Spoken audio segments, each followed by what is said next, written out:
ready. We getting ready to go now. What's the word? What's the word? This is the AMF show, aka the Almighty Force show.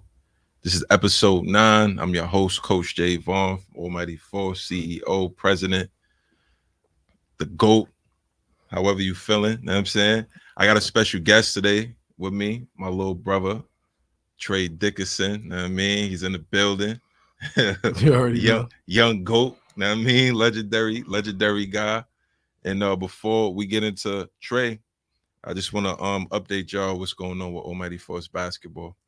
So this past weekend we had opening day.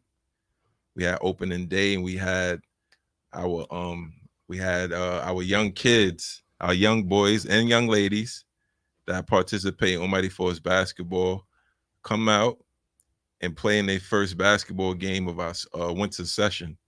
It was successful. We had DJ Uptown. We had a lot of guests. It looked like a sold out arena type of thing. And it was lit as usual. You know what I'm saying? So that went well.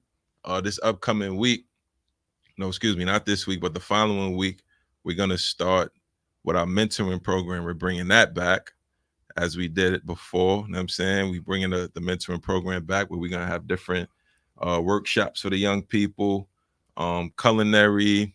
I'm gonna have Big Stills come through. He's gonna do podcasts, and I'm gonna ask you to come on too, Big Dog.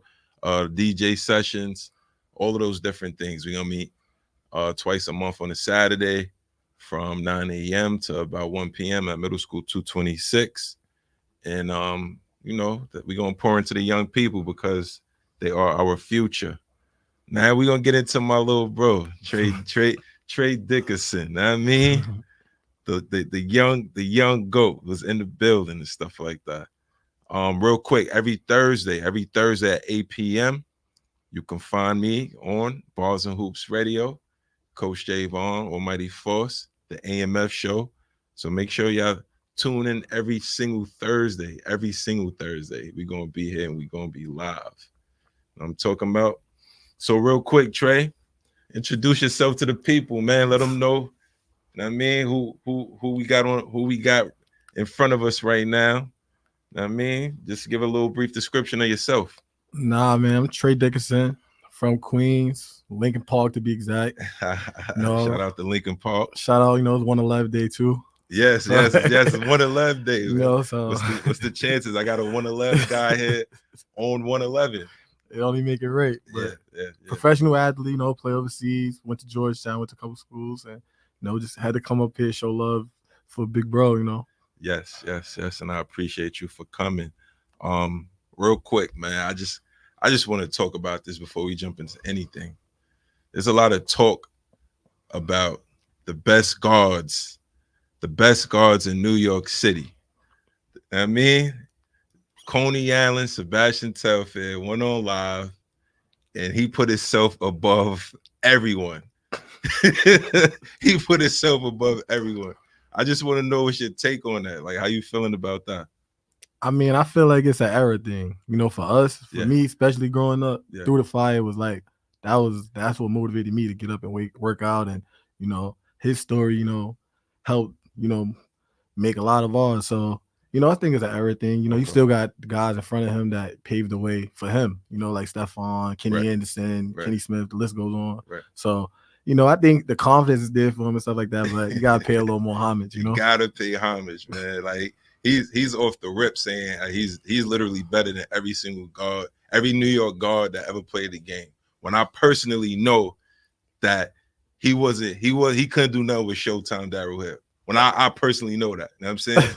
He couldn't do nothing with him, and he couldn't do nothing with Yada. I was there. We took a team out to Coney Island, Marbury tournament. During that time, we played against his team in the championship, 14 under, and we went home with the 7-foot trophies. So he can't be running around talking about how he's better than everybody, and you're losing in your own hood. You know what I'm saying? Yeah. Because I can't recall a time when we lost it in Ajax or Lincoln against nobody. I can't recall that. Nah, that never happened. That never happened. That never happened for sure. All right, bet. So I'm gonna tell a quick story on how I met Trey. So Trey was 10 years old when I met him. Right? He was 10 years old.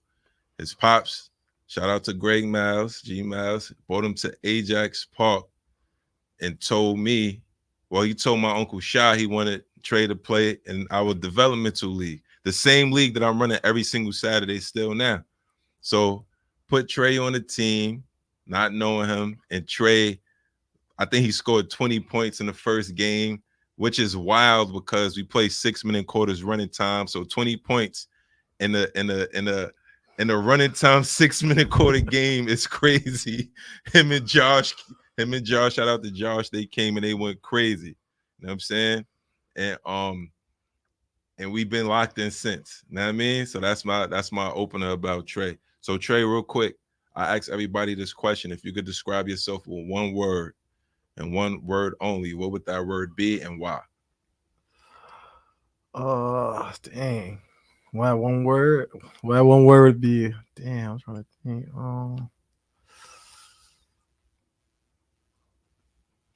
Relentless. Relentless. That's a fact. Why would you pick relentless? Just, if you know me, just my journey, like nothing really stopped me. Yeah. You know what I'm saying? I'm always going. I'm always going. Like no matter whatever, I'm gonna keep going. That's a fact. That's a fact. And that's what I know you for. And that's what we love about you. You know what I mean? I got a segment, it's called 21 Questions, where I ask you 21 questions rapid fire.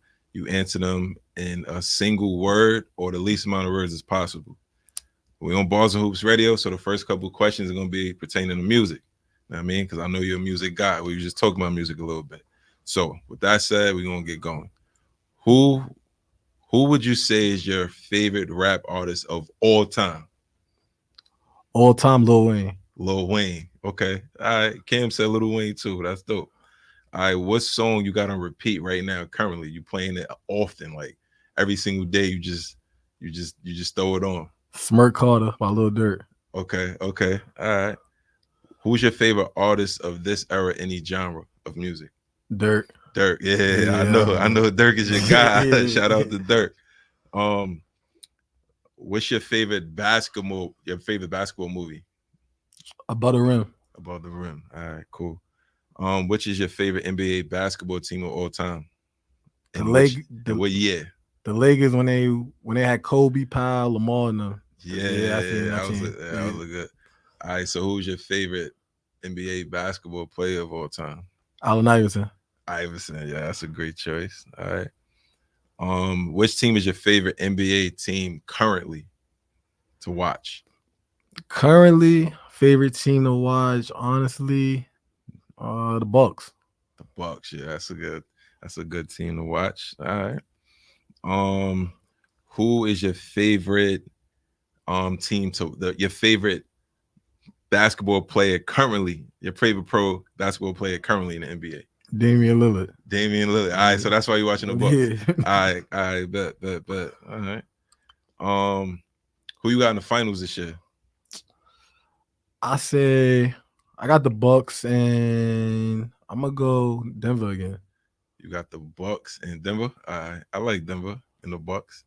I like the Celtics too, though. You know what I mean, I just throwing that out there. I'm just telling you who I like, but this ain't about me. It's just trade day. You know what I'm saying? Who you got taking it all then between the two? Bucks for sure. Bucks easy. Yeah. All right, they struggling a little bit, but all right. If you had to describe your game, if you have to pick a player in the NBA to describe your game, who would that player be? I say, that's tough. Cause I feel like I play like a mix. So I feel like transition John Wall. Okay. And in the half court I play, let's say a little more like Chris Paul and more passive in the half court. Okay, in the half court. All right. I like that. What was your best year of your basketball career, you would say? I say my junior college year. Okay. My JUCO year. So it's your first year in college? Yeah, my first year. Okay. All right. Other than me, who is your favorite coach to play for? Other than me, you know what I'm saying? Because I know I was your favorite, but we ain't talk about me again. It's your day. Nah, you definitely my favorite. Can I do like a tie? Because I got two. Do a tie. So I got my JUCO coach, who is my assistant coach at D1, and then my high school coach. Okay. Coach Lynch. That was at Price. Copy. My senior year. All right. Cool. Who was the most skilled teammate that you ever played with? Ooh, most skilled teammate I ever played with.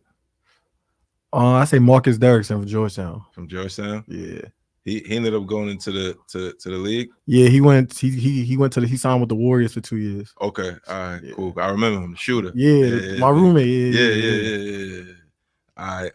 Who would you say was the most skilled player that you played against that gave you a problem? I mean, like it was a tough cover and all of that.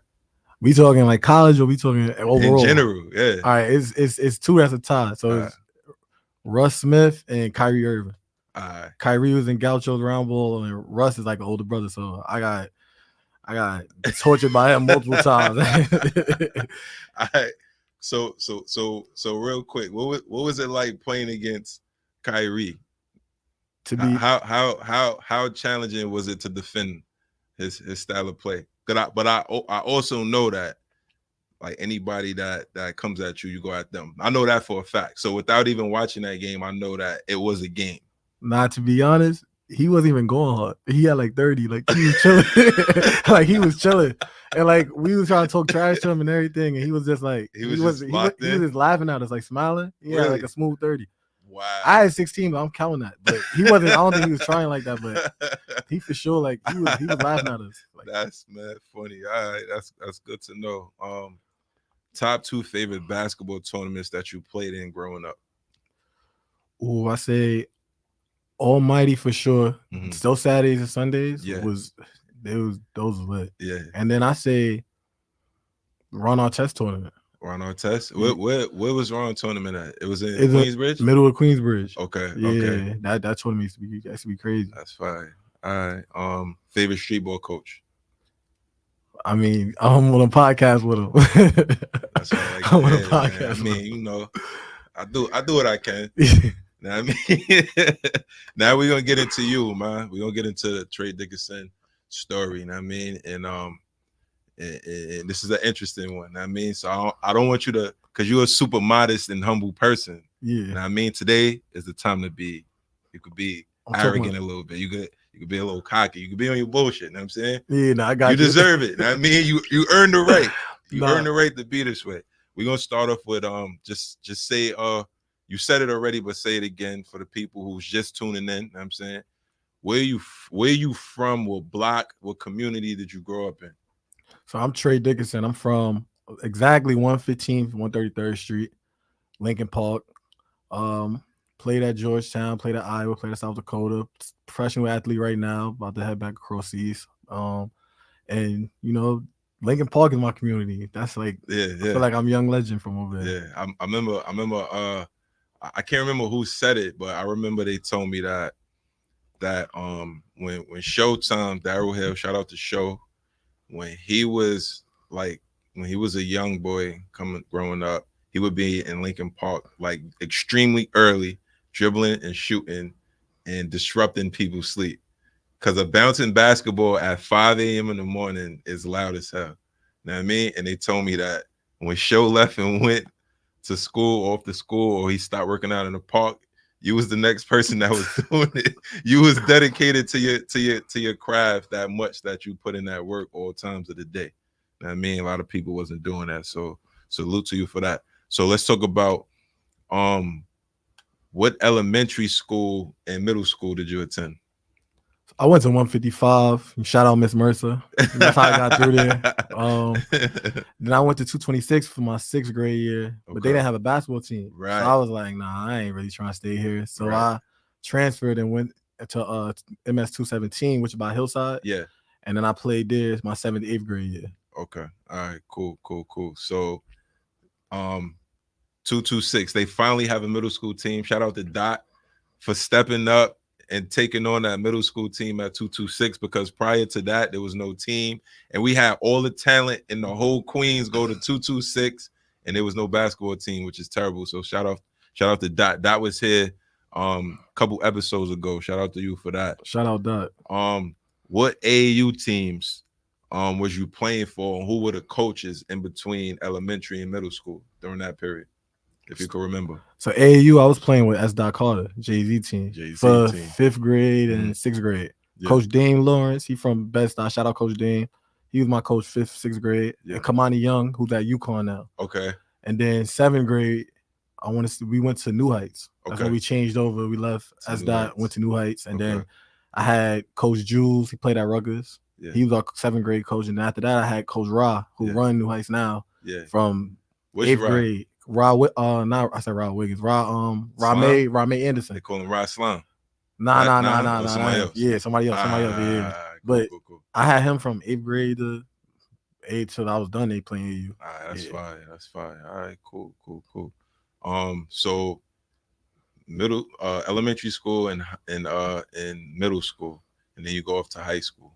What was the process like in between going from middle school to high school?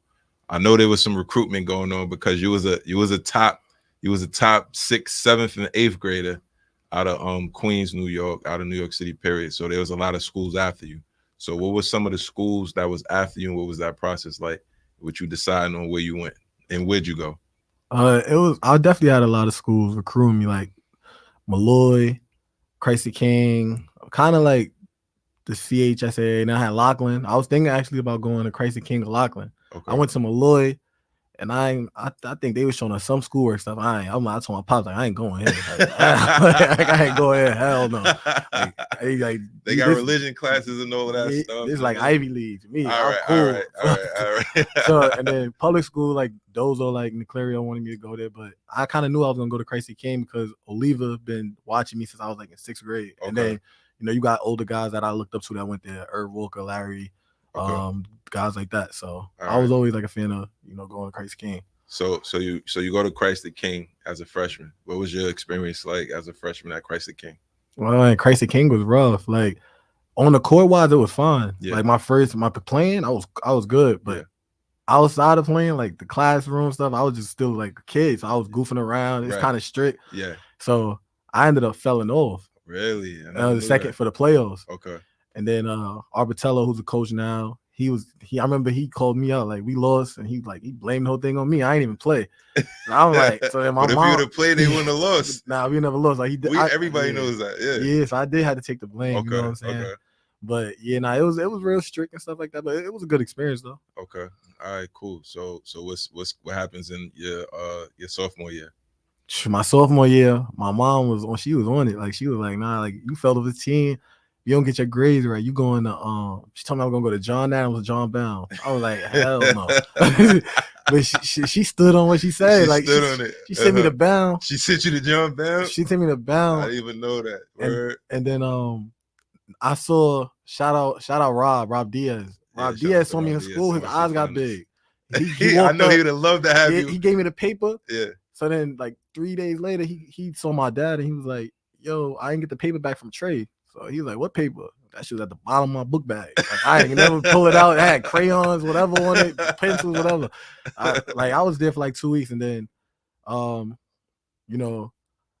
some people ran into Kenny at Lamar's wedding. Actually, Ian and Tooth or whatever, and they told Kenny like, yo, your boy he had John Bound. Kenny was like, nah, Trey had Christ the King. So Kenny was like, he had Bound? He's like, yeah, you getting up out of here. So Kenny called me. He was like, yo, what school you at? I'm like, I'm at Bound. He's like, all right, you. What Kenny we talking about? Kenny Smith, the Jet. All right, just tell the people who Kenny Smith is. You know what I'm saying? So they could get an idea of who we talking about. Because this is not a regular person. Yeah, Kenny Smith, that's on TNT, played in the league, Houston Rocket, Malloy legend, played at North Carolina. So that Kenny Smith.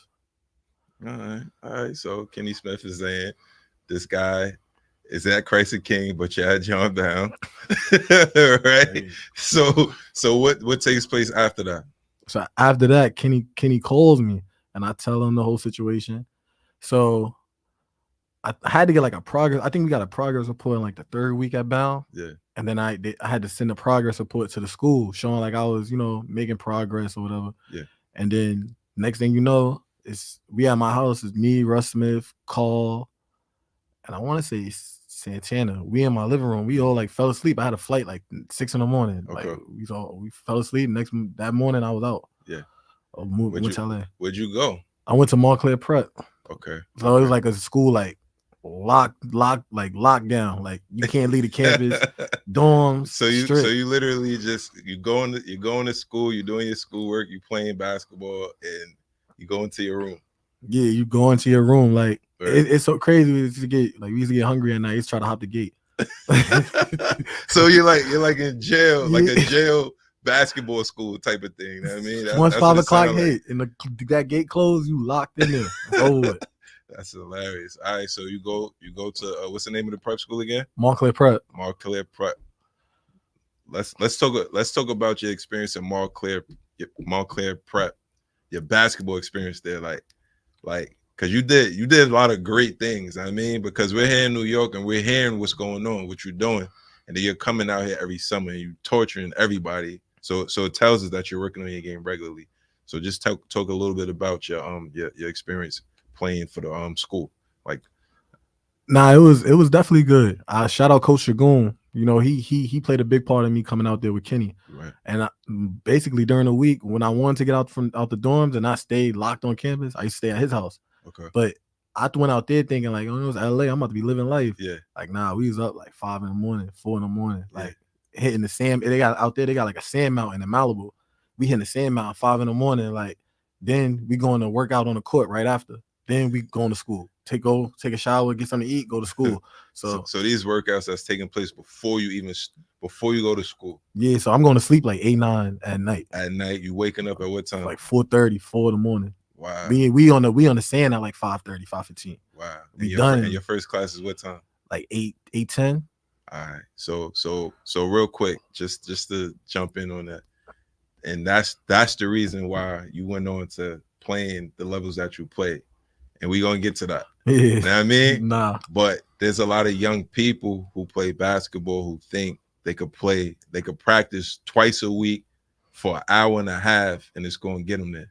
You feel what I'm saying? Exactly. So here's the difference. This is the difference between the guys who go play high D1 or D1 period, or even D2 guys. These are the guys. This is the difference.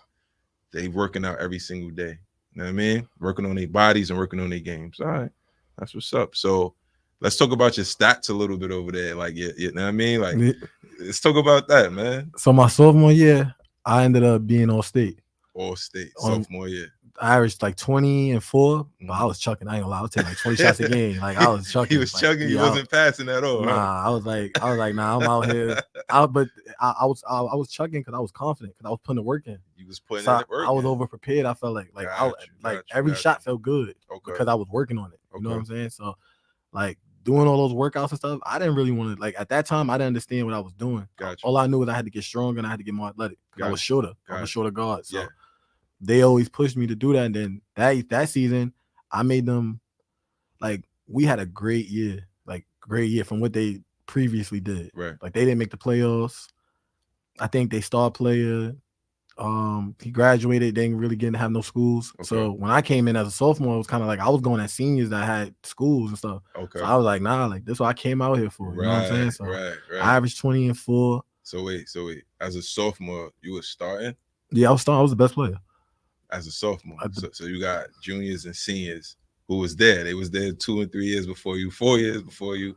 And you got the green light. Get it off the rim. Like it's going up.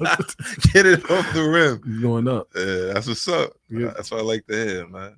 I wish all my boys had that attitude. You know what I'm saying? That's good stuff. All right, so that's your sophomore year. What your junior and your senior year look like? So my junior year, I averaged less. I averaged like 18 because I had a better team. We recruited. Shout out Relly. I talked to the headmaster to get Relly out there. You know, Relly. Really? Yeah, Relly, I was like, yeah, Relly. Oh, Relly came out.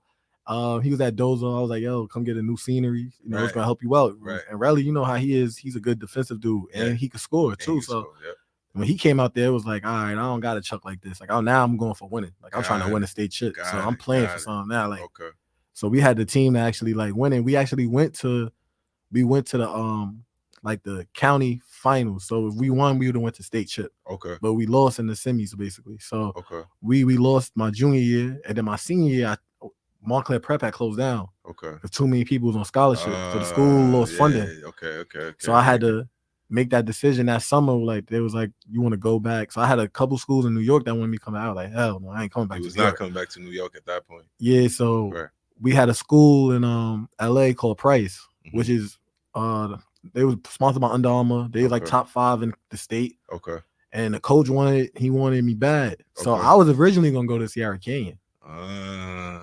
But Relly and I went up there and we wasn't really feeling the coach. So I told the coach, like, man, like we ain't really feeling it. This ain't gonna work. But the only thing was the school that we went to, Price, it was like an hour and a half from the crib. So we had to get up like 4 some in the morning just to get to school on time. What was the commute like? You was driving at this point, or you was? Nah, we had that athletic director come to get us. Oh, okay, the AD. So he was driving from LA to the Valley, which is like hour and a half, and back to LA to school every day. And then our coach would bring us home for practice. They want to win. Hey, you gotta do what you gotta do. It was a sacrifice. I remember someone. Yo, listen, real quick. If your coach ain't coming to pick you up for the games, you ain't the one. Nah, you ain't the one for sure. Oh man. All right, cool. So you finished your senior year at Price. What was your stats like over there? Price, we had 6 D1 dudes. So 6 D1 guys. Yeah, so I averaged 14 and 10. Okay. I averaged double. All right, that's those are good stats to go into college. Yeah, it was more like be honest, it was a tough. We was playing national schedule basically. So we was playing against ranked teams and stuff. Like we played a Kill Call in them in Milwaukee. Got you. When he was in high school, you know how he was in high school. Yeah. And then my center was our highest recruited player. He went to San Diego State. Okay. Our 2 guard went to Arizona State. Okay. Our big man went to Cal, which is Pac-12. And our other forward went to Tulane, and then the other guard went to he went to another school. I forgot what the name was. Okay. But that year was rough because I had a couple schools recruiting me. So now I was thinking about going to the next level. Right.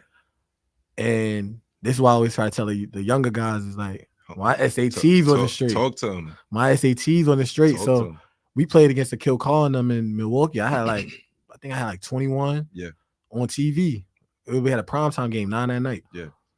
Next day, I go on my coach office. He like, yo, USC, and Maryland just called me. Wow. So I'm like, word. I'm like, I ain't have nobody recruit me at this point. Right. So I'm like, okay, like what's going on? He like, USC wants you to come to their game tonight. So we went to the game. So after we go in the locker room, we talk. Next day, coach called me in the office. We talking to the coaches. They asked me like, qualify yet? I'm like, nah, I gotta still take the test. Yeah. Next day, I see 2 other guards commit. Wow. To that same school. To Maryland and USC. To the 2 schools that was recruiting you, they took those guards. As soon as the grades was over. And this is because the SAT score wasn't where it should have been? Nah, I didn't even take it yet. Okay. You didn't even take it yet. Yeah, that's another story. I didn't even take it yet. So, but you saw how real it was as far as the recruitment go, how serious these people were when it came to recruitment. You know what I'm saying? Like they grabbed those other 2.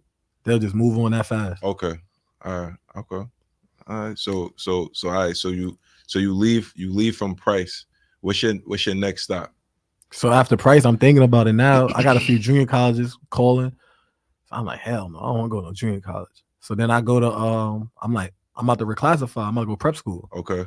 So I go to a school in Georgia. I go there. It's like, hey man, we like sleeping on mattresses. I'm like, man, what's this? Like, I called my AU coach, like, man, I'm out of here. So we go to Dallas. I go to Dallas. Cause you moving. That's why your story is so interesting. You know what I'm saying? Because I want people to hear your journey. You know what I mean? So you from you're in LA, in the Valley. You go to Georgia. They got you sleeping on mattresses. You ain't with it. Yeah. You leave from Georgia. Where you go? I go to Dallas. You go to Dallas, Texas. Yeah, I go to prep school out there. Okay. So I'm going from high school. We kind of spoiled a little bit. Yeah. We hanging around Lamar. We going to Laker games. Let's talk about So, it. What Lamar we talking about? We talking about Lamar Odom. We hanging. We going to Lamar crib with Chloe and them. We going to dinners with them. Right. So you hanging out with the Kardashians. We got a little bougie. Right. So now when I go to we sleeping on the mattress in Georgia and there's mice running around the crib. I'm like, oh nah, I'm out. I'm not doing this. I'm too good for this. I'm out, bro. Right. So we go to I go to Dallas. It's like it's everybody from somewhere else. So my roommate ended up being Pascal Siakam on the Toronto Raptors. Wow. We shared bunk beds. Like I slept on the top bunk, he slept on the bottom. What? Pascal Siakam. I didn't know that. We was in prep school together. That's Guys crazy. Academy. Shout out Pascal. Yeah, shout out Pascal. Man. Hey, I remember every night, like we used to always talk like, man, we gotta make it, bro. You see what we going through here? Like we fighting over eggs in the morning. Like everybody in the crib, no coach or nothing. We just the players. Right. And he using my phone every night. Right. Shout out Pascal, man. He got to send that check. Yeah, Pascal got to send it in because he ain't had no phone. He was using your phone.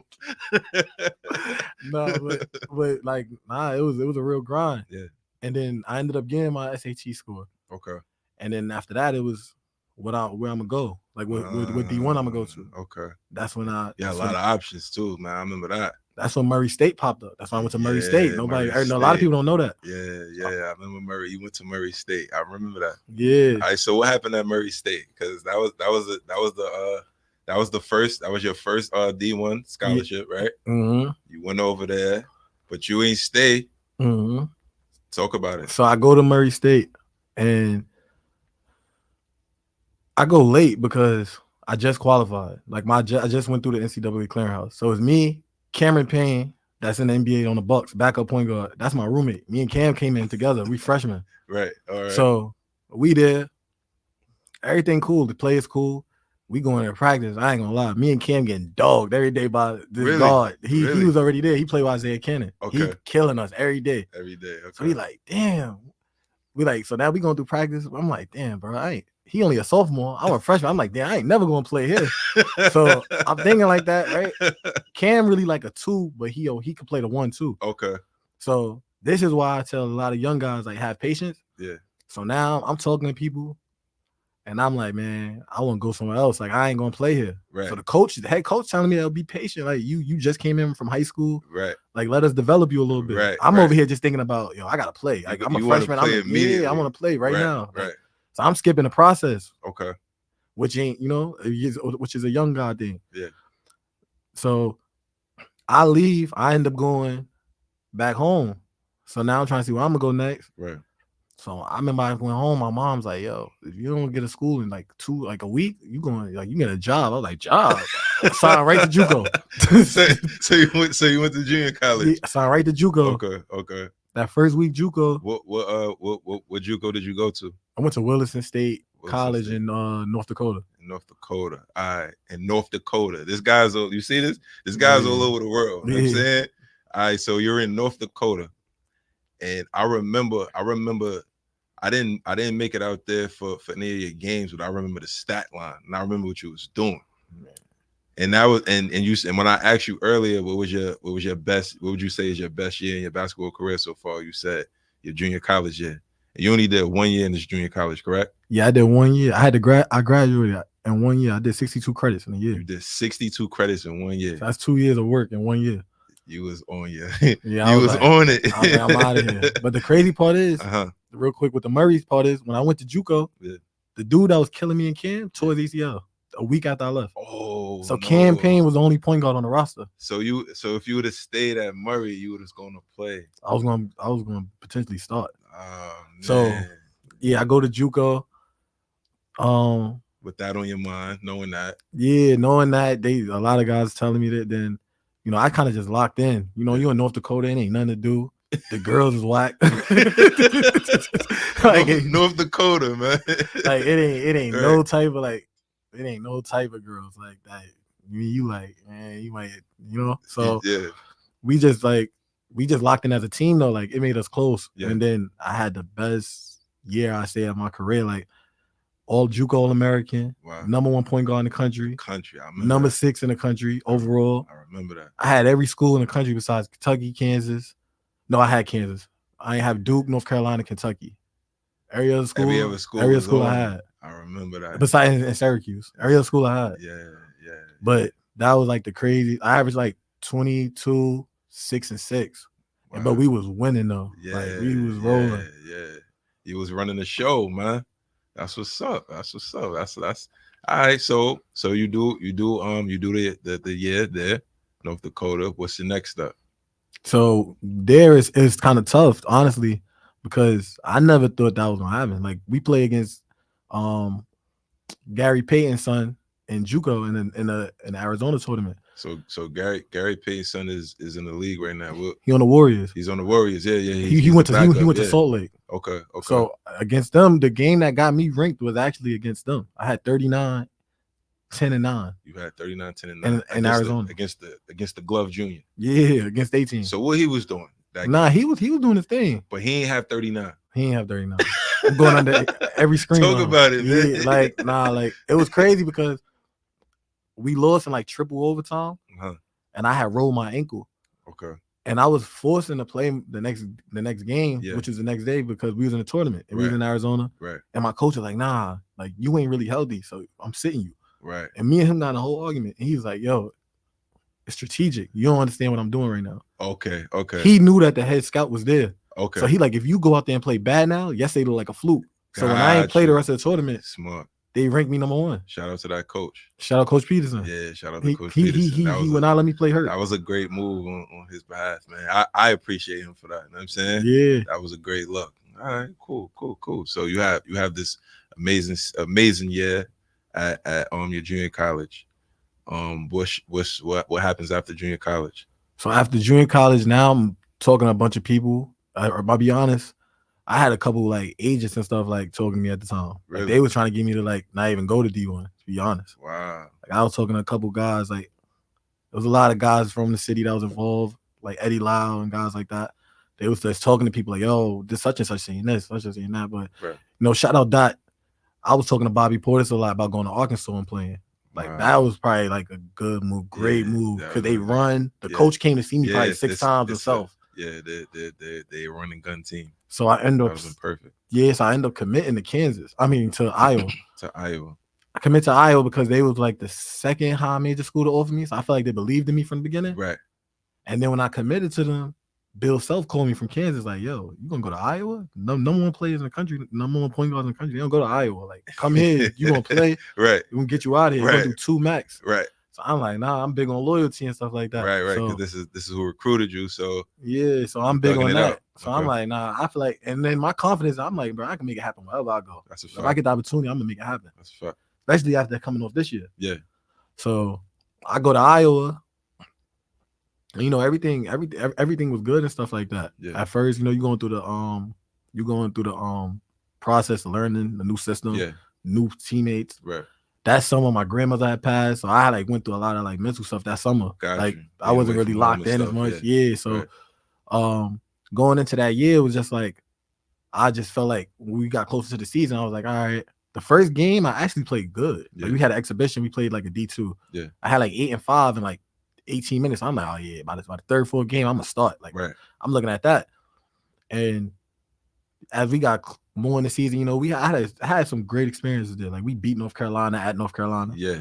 So I'm over there like, it's a good thing, whatever, this and that. But reality was, I ain't really get the opportunity that I wanted, or that I was told that I felt like I worked for, stuff like that. So I ended up like having a emotional bad year. Like, it was just bad year overall. Yeah.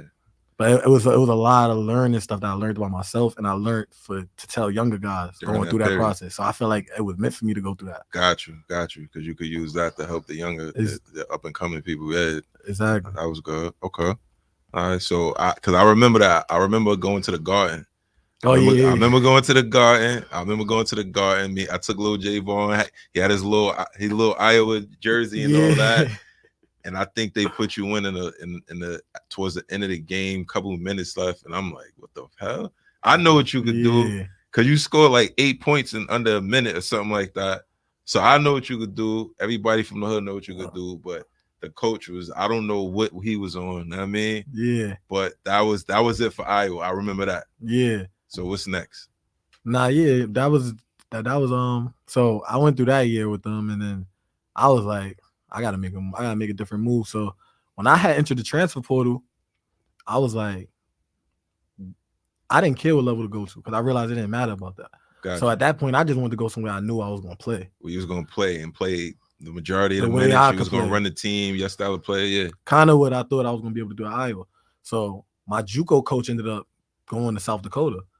So I'm like, when I first entered the transfer portal, I got like Seton Hall hitting me, Clemson, Washington. Yeah. I'm telling them like, I'm cool, bro. I don't want to go no high major. Like after what I just went through, I'm good. I'm straight. I'm going where I trust. Right. So I told my JUCO coach, like, man, y'all ain't even got to worry about me going on no other visits. Like, I'm coming. I'm telling them I'm coming, but I'm telling other schools, like, yeah, I'm interested. Right. I knew I was going from the jump. Right. So I just went on that visit with them just to make it look like it was cool, committed. Iowa told me they was going to let me play right away. So I go, and then I go to South Dakota. South Dakota, yeah. I get the call like a week before the season. Yeah, your waiver got denied. I'm like, damn, I just sat last year basically at Iowa. Now I got set another year. So I feel like I sat 2 years in a row because I wasn't really playing like that. Right. So I'm like, damn, they tested me for real. Yeah. So they like, yeah, man. So I'm like, I got a red shirt. So instead of me pouting about it, my JUCO coach was like, he was assistant there. Yeah. He wasn't the head coach. So he like, nah, that's a year for you to get right. So then that next year at South Dakota was my junior year. Mm-hmm. That's the year you came out. We played South Dakota State. Yeah, that's like the rival game, right? You went crazy in that game. So listen, my quick story when I came to South Dakota and I took Javon and Khalid. When we was driving to the gym, there was mad billboards of you up and down the highway. We was bugging like, yo, they got Trey on billboards out here. You know what I'm saying? Yeah. Every store we went into with you, they was just giving us stuff for free. Like, you know what I'm saying? Yeah. Like, they loved you out there. No. I remember that. You had a great year there. Nah, definitely. That's a fact. So talk about the stat line real quick. What you did over in South Dakota before you make your next move. So South Dakota, I averaged like 11-4, but it was in 18 minutes. Okay. Like I was splitting time. I don't know if you remember. I was playing time with the guard that was playing behind me. I remember. And then that's when I remember I was a little bit beefing about it. I'm like, bro, what's up with the coach? Yeah, like he got me playing like. So I'm like, man, if he playing me 30, that's 10, that's 12 more minutes. I'm like, I'm definitely averaging 16, 17 at least. Easy. At least. So I averaged 11-4, but we won the conference championship, which never been done in school history. Right, in the school. So you made history for the school. Yeah, so that was the first time it was done. I made all conference. I was on the all newcomer team. And then we had to win in the mid-major, you got to win the conference tournament to go to the NCAA tournament. So we won the regular season championship. So now we go to we in the semis and the conference tournament. He take me out like 3 minutes left. I got like 15. I had like 12 at the half. Second half, I barely played. Yeah. So he took me out. In my head, I'm like, I'm sitting on the bench. I'm like, if we lose, bro, I swear to God, I'm transferring. You already had your mind made up. So what happens? So the dude he take me out for, he go to free throw line. We up 1. It's like 9 seconds left. Bro missed 2 both free throws. They come down, hit a buzzer beater. I said, transfer portal me. I'm out of here. Gone. You knew he was out of here.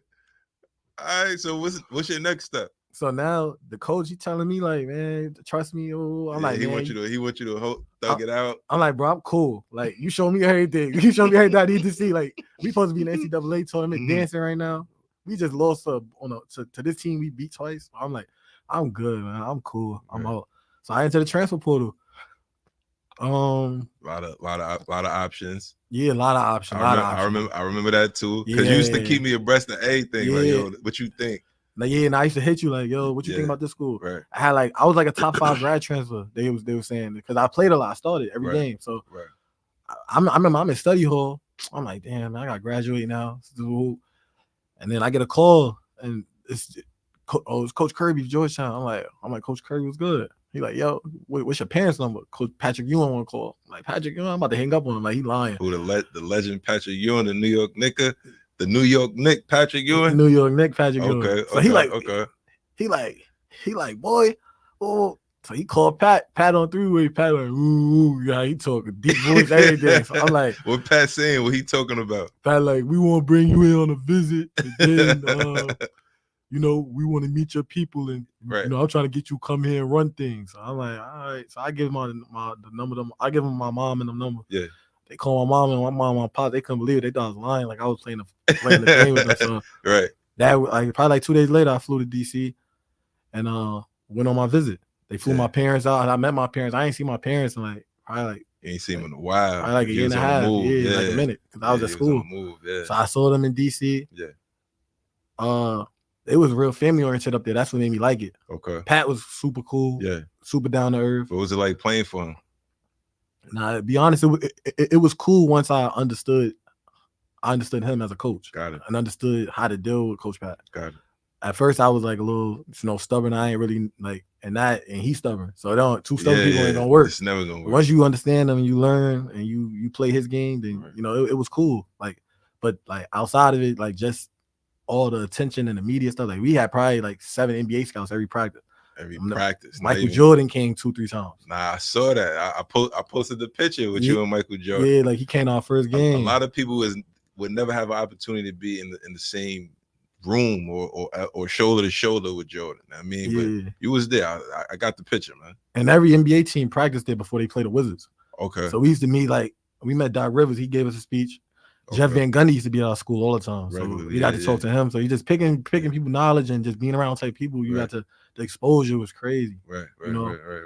So it was definitely like, that was definitely like a big time.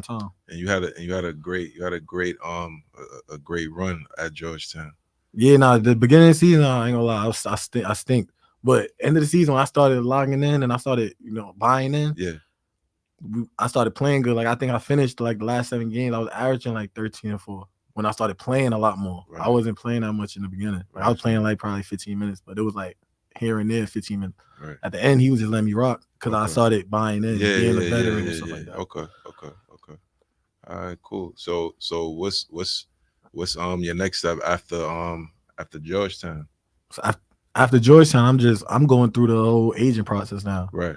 When you finish, I know you had a bunch of workouts, a bunch of teams and stuff like that in the NBA. Yeah, you do the pre-draft workout. We had like a pro day too. Okay. Where like the guys who was leaving, even the guys who was thinking about it, they bring a bunch of scouts in. They come watch us play.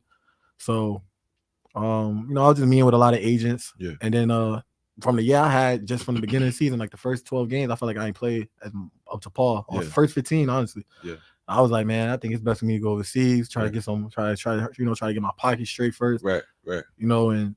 And then try to come back and try to see what that guy's offer. So I went my first year. I signed in Greece. My first year, I signed with an overseas agent. I had a couple of NBA agents that was partnered with them, but I had went to Greece. Yeah, it was definitely different though. Because I first got over there, I was like, everybody going to sleep. I'm waking up. I'm going to sleep. Everybody else waking up. So I ain't gonna lie, it was a lot of adapting to. And then like you a rookie, so everybody else older.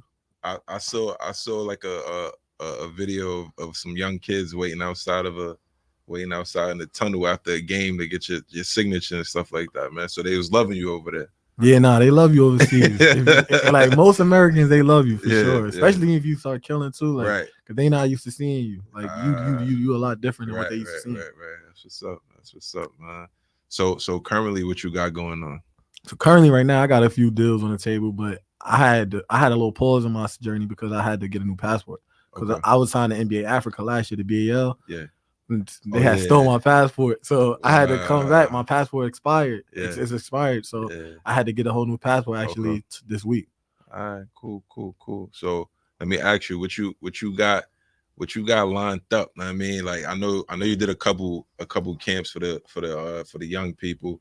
You got any more of those coming up? Do you foresee yourself like in the basketball realm jumping into like coaching possibly, or like what you see like 5 years from now in the basketball world for you? Nah, 5 years from now, I still see myself like playing, but right now I kind of already be like mentoring like little bros and stuff like that, like giving them the game. I'm definitely going. I'm thinking about doing 2 camps this summer. Okay. So I'm thinking about doing boys and girls. Okay. So Because I know last year a lot of people was like, like you should have did girls and stuff like that. So I gotta bring my boys, man. I mean, we need our own camp. Yeah, you know we definitely we need Trey in the gym with just the AMF kids. Not taking away from everybody else, but we need to be a little selfish with you for a couple of days or something like that, so they could soak up all that knowledge and stuff like that. You know what I mean? Nah, anytime. That's what's up, man. Let me ask you, what advice would you give to parents of young student athletes? Like, any advice that you would give to them? Try to keep your kid focused on, just the process of getting better. Mm-hmm. Don't worry about the outsiders, the rankings, what other coaches going to tell you, because at the end of the day, if you keep getting better, eventually stuff comes. Like, I know a bunch of players who didn't have the coaches that, potentially get you exposure and stuff like that, and they still ended up making it. That's true. So I think the whole structure is, getting better skill sets, working with the right people, working with different people. Because even though, like, growing up, I worked out with Carl a lot. Yeah. But I worked out also with other dudes. Yeah. Like, Carl is a beast though, man. Yeah, Carl. Shout out to Carl. What's up with my boy, man? Call good. He out in Maryland. That's my dog, man. All right, so what advice would you give to a student athlete now? I mean, that want to do half of what you've done. I mean, or they striving to reach the levels that you reached. To keep it real, I would say make a goal and just go in everything with a clear mindset. Okay. Because where I know personally where I messed up at is when I had the big glow and stuff like that, like going into Iowa, I had certain expectations I was expecting. Got it. So us as athletes and as student athletes, is when something don't go our way, it's because we got an expectation on it. It kind of could bring you down. I've seen it stop certain people. So I would just say not have no expectations on how a journey gonna go, because you don't know how it's gonna go. Right. Just have an end goal, and if you keep going, you're gonna end up further than if you stop. That's a fact. I'll say that. All right. Most memorable moment in Ajax. Almighty Force. Most memorable moment when we beat what's the name of the team? LeBrent and them, Jameek and them. Oh yeah. That, and when you let us play up, we was like, kids. Like, you let us play up. Like, all right, so real quick, this dude was 12 years old. He was so good. Him and Josh, and I think Jameek too. Yeah, Jameek. It was Jameek. Them three, I made them. They was 12 years old, and I made them play with the 16-year-olds, and they all had like 15, 20 points. You know what I'm saying? They get 16-year-old kids, and they all was like 12. Yeah, that's when I knew, like, this dude is different. Nah, I ain't think. Be honest, I thought you was just putting us on the team, but you threw us out there. I was like, he letting us play. Like, shout out to my boy Gordon, because Gordon he's out here for the weekend. Gordon McKenzie. Yeah, shout out Gordon. Gordon Flash. For sure. He I'm gonna get him up here at some point. He went to Malloy, right? No, he went to Holy Cross. He went to Holy Cross. He played on the basketball team and the track team, and he was named the fastest man in the world. Then he went to Kentucky, the senior year of high school, and then went to Kentucky. That's a fact. And him, Michael Johnson, Gunner was on that team. Yeah, Gunner. Shout out to Gunner. He was on that team, and y'all was 12. They was 16. I only had like 16-year-olds and y'all three, and y'all ran through that whole tournament. Yeah, it was crazy. That's a fact. That's a fact. Most memorable moment for you in Lincoln Park? The game where I played up with AJ and them, and they had it was me, Junior, Big Dave, Mike Poole, and we played Bunky Reed. And I was just young, and they just kept throwing me in the corner, and I hit a couple corner threes. I remember that. Yeah, they respected it. They thought you was a little guy. You wasn't gonna make it. You knocked down all them threes. I remember that too. Yeah, no. All right. Social media, you think it's working, or it's hurting the young bowlers that's coming up? I honestly think it's working, because nowadays you don't have to wait to go to the NBA to be successful and to take care of your family, or your family be successful. Like, if you use it for the right reasons, I think it could benefit you. Like guys like died in that age group, like they ain't have that. That's a fact. So you don't know, a lot of people's journeys be different if that was the case right now. I had Kev Young in here the other day. We was talking, if Kev Young was in that social media era, he'd have been endorsement deals. You know what I mean? You don't know what happened, what he was doing was like, I ain't never saw nothing like that. You know what I mean? Shout out to Kev Young. All right, that's what's up, man. What advice, not advice, but I always ask everyone at the end of each of the sessions before we close out to leave the people with some motivational words. Something that can uplift, something that can help a young person or an adult that might need to hear something motivational.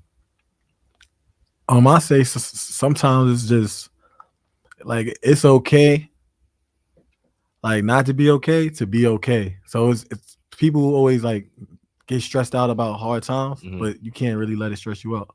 You gotta know that it's gonna come. Like everybody gonna have a hard day. That's a fact. Everybody gonna go through something that's going, bring you down. Right. But it ain't gonna last. So I would say it's okay to not be okay, to end up being okay. That's incredible stuff, man. I'm proud. Like I'm like a proud coach. You know what I'm saying? Cause I ain't never heard that before. That was really good. I like that, man. That's good stuff, man. You have merch. You have merch, you know what I mean? I got a couple pieces and stuff like that, you know what I'm saying? So just tell the people how they can go about getting the merch if they're interested in supporting. I'm sure people will be interested in getting some shirts or something like that. I mean, just tell them how they can get that. Yeah, shout out to you, Hood, for copping some stuff. And come on, man, you know I support. I definitely have some more merch dropping, so I'll definitely put that back out there on my Instagram page. I have my agent and I'm working on that right now. Okay. So I'm gonna put the website up on my page in a few days. They actually wrote me about it today. So okay. I have some new merch drop, some different stuff. All right, cool. All right. What was it like meeting Michael Jordan? Because a lot of people don't get the opportunity. What was it like? You know what I mean, like how was he? What was his temperament? You know what I mean, to be honest, we thought he was gonna come in there and be like a little like Hollywood, but he was real. Like, he was real. Like he was pulling us to the side, telling us like I remember me personally, he pulled me to the side and was like, "You quicker than all these guys. Why you over here being passive? Like get in the lane, make a play." And I was looking like, damn, he paid attention like that. Right. Like I ain't really he think loved the game. Yeah, man. like he love it. He was like, you out there looking like you don't know what you're doing. You go in there and make a play every play, so they stop you. Every single time they stop you, you make another play. I was like, so that was incredible, big. Incredible stuff. What's the best advice you received from a coach? The best advice I received from a coach is to always be you, because a lot of players, a coach say something to them, it can mess a player up. But to always be you, but also being smart, playing within yourself, and making the right choices. I'll just say be yourself, but knowing what's like, basically do what's best for the team. Gotcha. Within being yourself. All right, cool, man. That was a great interview. You know what I'm saying? Well, I appreciate you having me. I appreciate you, man. You had a story that needed to be told. We're gonna tell it, man. Shout out to Trey. Shout out to Lincoln Park. Give your shout outs, man. You know what I'm saying? Shout out Lincoln Park. Shout out 111, man. Shout out my people, man. Everybody back home. Right. That whole area, that whole side. There was a couple people from Georgetown that was tapping in. You know what I'm saying? Shout out Gene Smith. I already know you tapped. They was tapping in, man. They showing love, man. All right, man. Well, it was nice having you. My little bro, love you and thank you for coming. Appreciate this is the AMF show, Almighty Force show. Coach Javon, and we out.